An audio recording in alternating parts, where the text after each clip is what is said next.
अस्सलाम वालेकुम। मैं हूं फैसल तारिड़। आज 13 फरवरी 2022 है और आज दिन है एतवार का। इस वीडियो के अंदर हमने मुल्की मामलात पर बात करनी है कि जब मुल्क अपने पैरों पर खड़ा हो रहा है। 2 साल कोविड की वजह से पूरी दुनिया बंद थी और पाकिस्तान की मैशत पहले से ही आपको पता है डामाडोल रहती है। और ऐसे में जब मुल्क संभल रहा था, पाकिस्तान को खारजा महाज पर बेशुमार कामयाबियां मिल रही थी। खित्ते के अंदर कशीदगी बढ़ रही है और इस सारे मामले में पाकिस्तान का किरदार बहुत अहम हो जाता है। चाहे वो अफगान इशू हो, चाहे कश्मीर इशू हो, चाहे अभी जो हालिया कशीदगी है इंडिया और चाइना के दरमियान, और जो अभी यूक्रेन और रशिया का तनाज़ा बना हुआ है। यानी पूरी दुनिया कश्मकश में है, परेशान है। ऐसे में अगर पाकिस्तान के अंदर वजीर आजम इमरान खान साहब की हुकूमत गिर जाती है, खान साहब को घर भेज दिया जाता है, तो मैं समझता हूं ये खित्ते के अंदर एक बड़ा तूफान और खित्ते के अंदर एक कश्मकश की जो सूरत हाल बनी हुई है उसके अंदर मजीद इजाफा हो जाएगा, पैनिक मजीद आ जाएगा। अब जैसे कि मैंने आपको बता दिया, खान साहब ने चाइना का दौरा किया और 22 साल बाद रशिया ने खुद कहा कि देखिए जी, हम वजीर आजम साहब को रशिया के दौरे की दावत देते हैं। रूसी सदर ने यह कहा और खान साहब 23 फरवरी से 25 फरवरी तक के दौरा करने जा रहे हैं रशिया का। ऐसे में जी खान साहब का सख्त इम्तिहान शुरू हो चुका है। इत्तेहादी साथ छोड़ते जा रहे हैं और अपोजिशन जो है वो हरकत में आ चुकी है। अपोजिशन का इस्तीफे देना, लॉन्ग मार्च करना, ये सारे मामलात उन्हें लगा है कि इसके ज़रिए हम खान को घर नहीं भेज सके। इस्तीफे हमने लेने थे तो हमने इस्तीफे खुद ही दे दिए और फिर इस्तीफों से भी यू टर्न ले लिया। तो अब बेहतर ये है कि इलेक्शन भी करीब आ रहा है और जब इलेक्शन करीब होता है तो बहुत सारे मौसमी परिंदे पार्टियां बदलती हैं, जमातें बदलते हैं और इत्तेहादियों को भी पता होता है कि अब हमने अगला लाहे अमल क्या बनाना है, हवाओं का रुख किस तरह का है। ऐसे में खान को ब्लैकमेल करने के लिए जी कोशिश की जा रही है। और आज जितनी बड़ी मीटिंग हुई है, मुस्लिम लीग नवाज, पीपल्स पार्टी जो कि राब्ते में थी और मौलाना फजलुर रहमान, शहबाज शरीफ साहब जी 14 सालों के बाद खुद चलकर चौधरी बरादरान के दरवाजे पर जाते हैं। वहां मुलाकातों के 3 दौर होते हैं। यानी पहले 101 मुलाकात होती है, मौलाना साहब होते हैं, शहबाज शरीफ साहब होते हैं, फिर दूसरी मुलाकात होती है, फिर तीसरी मुलाकात होती है जो कि बड़ी मुलाकात होती है जिसमें अयाज सादक साहब भी होते हैं जो मियां नवाज शरीफ साहब से मिल के आए हैं। इसमें ख्वाजा साद रफीक साहब भी होते हैं, राना तनवीर साहब भी होते हैं, शहबाज शरीफ साहब भी होते हैं और दूसरी तरफ से शुजाहत हुसैन साहब होते हैं, परवेज़ इलाही साहब होते हैं। ये जी बड़ी मुलाकात होती है। अब 14 सालों के बाद शहबाज शरीफ का चल कर जाना मुस्लिम लीग काफ के घर, कुछ तो ग्रीन सिग्नल मिला ही होगा तो गए हैं। इस बात में तो कोई शक नहीं कि अगर आपका बैकडोर राबता नहीं होता और आपको सिग्नल्स नहीं मिल रहे होते तो आप नहीं जाते। इससे पहले आसफ अली जरदारी साहब, बिलावल भुट्टो साहब जो हैं वो मुलाकातें चौधरी बरादरान से कर चुके हैं। चौधरी बरादरान ने माजी में एक लंबे अरसे तक नवाज लीग के साथ काम किया है। चौधरी बरादरान ने 5 सालों तक काफ लीग और पीपल्स पार्टी के साथ मिलकर काम किया है।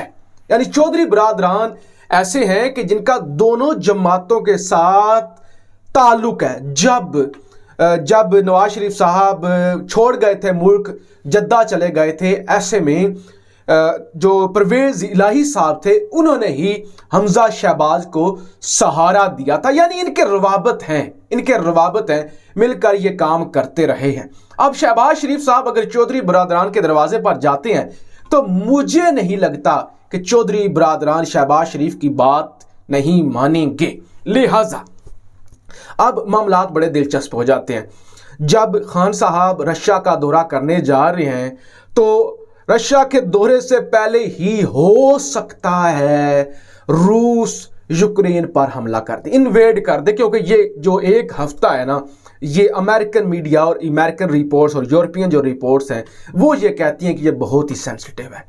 इतनी कशमकश की सूरत हाल और खान साहब चले जाते हैं रूस, ये भी बड़ी एक दिलचस्प सूरत हाल है, और खान साहब रूस चले जाते हैं। ऐसे में हुकूमत का अगर धड़न तख्ता हो जाता है, इत्तेहादी साथ छोड़ जाते हैं, तो फिर मैं समझता हूं ये और भी अजीबोगरीब सूरत हाल हो जाएगी। खैर, ये बड़ी मुलाकात हुई है और आज ख्वाजा आसिफ जिनका ताल्लुक सियालकोट से है, उनका एक बयान आया है। वो कहते हैं बल्दियाती इंतखाबात के बजाय आम इंतखाबात हो जाएंगे। वो कहते हैं कि मुझे नहीं लगता कि बल्दियाती इंतखाबात जो कि अप्रैल या मई के अंदर होने हैं वो होंगे। मुझे लगता है, वो कहते हैं कि जो आपका जनरल इलेक्शन होता है वो हो जाएगा। उन्होंने कहा कि अगले जो 15 से 20 दिन है ना, ये फैसला करेंगे। अगले 15 से 20 दिनों में सूरत हाल सारी वाजिया हो जाएगी कि होना क्या है। यानी आज 13 है ना, आप अगले 10 दिनों तक तो खान साहब रूस जा रहे हैं। रूस का दौरा तो अल्लाह करे उनका कामयाबी से हो जाए, और स्टेट भी मेरे ख्याल से ऐसा कुछ नहीं होने देगी, क्योंकि इतना अहम दौरा होने जा रहा है। और जाहिर है स्टेट मुकम्मल तौर पे साथ होती है, और जब आप रूस जैसे मुल्क का दौरा कर रहे हैं तो मुल्क के अंदर अफरा तफरी शायद ना हो। लेकिन ये जो फरवरी जैसे ही एंड होगा फिर आपको मामलात ख़राब होते हुए नज़र आएंगे।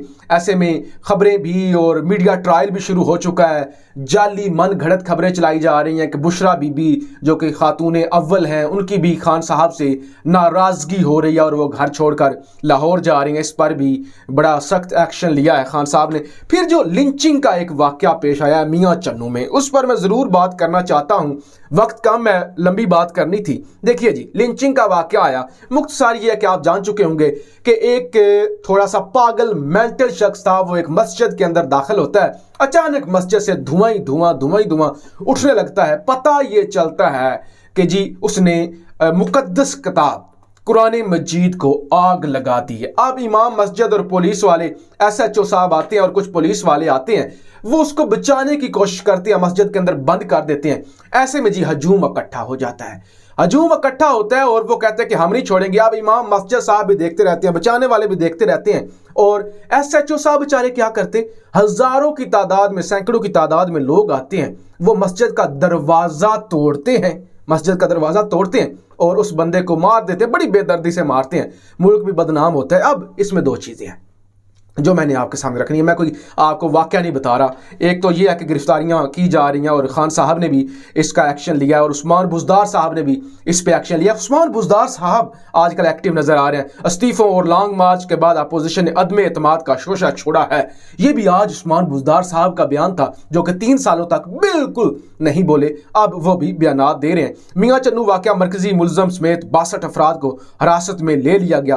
ताहिर अशरफी 300 अफराद के खिलाफ जो है FIR दर्ज है। तो जिस तरह से सियालकोट के अंदर लिंचिंग का वाकया हुआ था, मॉब लिंचिंग, इसी तरह से अब होगा, लेकिन इसमें सूरत हाल डिफरेंट है। दो चीजें देखिए, मैं बड़ी न्यूट्रल बात करूंगा, किसी को उकसाने की कोशिश नहीं करूंगा। अगर कुरान पाक को आग लगाई जाएगी और आम जो गांव के लोग होते हैं उनको पता चलेगा तो वो गुस्सा तो करेंगे, लेकिन बात यह है कि अगर उस पागल शख्स ने कुरान को जलाया है, गुस्ताखी की है, जो कि ना काबिल तलाफी है, ना काबिल माफी है, ऐसे में हजूम का मस्जिद की गुस्ताखी करना, मस्जिद का दरवाजा तोड़ना, ये समझ नहीं आती। यानी कानून ये है कि अगर कोई शख्स मस्जिद के अंदर पनाह ले ले तो पुलिस उसे मस्जिद के अंदर से गिरफ्तार नहीं कर सकती, लेकिन मस्जिद के, यानी ये कैसी दीन की आप लाज रख रहे हैं कि आपने मस्जिद के अंदर आप घुसे, आपने नहीं परवाह की कि अल्लाह का घर है, आपने दरवाजे तोड़ दिए, यानी उसने तो गुस्ताखी की ही की है। आपने क्या किया है? अब दूसरा पॉइंट, ऐसा लोग क्यों करते हैं? खान साहब ने भी कहा, सब कह रहे कानून हाथ में नहीं लेना चाहिए, कानून हाथ में नहीं लेना चाहिए था, बड़ा गलत किया। मुझे यह बताइए, कानून हाथ में कोई भी नहीं लेता। कानून पता है कब लोग हाथ में लेते हैं? जब लोगों को यकीन हो चुका होता है कि कानून कुछ नहीं करेगा। दूसरे मुल्कों में जहां पे कानून की बालादस्ती है, लोग कानून हाथ में नहीं लेते, क्योंकि उन्हें यकीन होता है कि कानून जो है वो हरकत में आएगा और सजा और जजा होगी, मेरिट पर फैसला होगा। जब किसी मुल्क के अंदर एक तो एजुकेशन ना हो, एजुकेशन नहीं है तो इसमें लोगों का कसूर नहीं है, इसमें स्टेट का कसूर है कि स्टेट ने लोगों को एजुकेट नहीं किया। स्टेट अपने स्टेट के जो लोग हैं वो आते रहे, अपने एसेट्स तो बनाते रहे, अपने बच्चे तो अमेरिका और अच्छे मुल्कों के अंदर पढ़ते रहे, लेकिन स्टेट जो हमारे जैसे लोग थे वो यहाँ पे ही रुलते रहे। एक दूसरे नंबर पे जब आपको यकीन हो कि स्टेट ने कुछ नहीं करना, स्टेट ने फलां केस में क्या किया, फलां केस में क्या किया, साहिवाल में क्या किया, मतलब बेशुमार मसाले हैं ना, आप बेशुमार मसाले इकट्ठी करें। अच्छा, स्टेट ने मॉडल टाउन के अंदर जो दिन दिहाड़े फायरिंग हुई थी क्या किया, साहिवाल के अंदर क्या किया, वहां पे क्या किया, वहां पे क्या किया। तो जब लोगों को यकीन हो जाए कि कानून हरकत में नहीं आने वाला या कानून पर उन्हें यकीन खत्म हो जाए, तो फिर लोग, खान साहब और बाकी जो लोग सुन रहे हैं, फिर लोग कानून हाथ में लेते हैं। इसकी मैं हमायत नहीं कर रहा, लेकिन जब लोगों को कानून पर से एतबार खत्म हो जाए फिर लोग कानून हाथ में लेते हैं। अपनी राय का इजहार जरूर कीजिएगा। पाकिस्तान जिंदाबाद।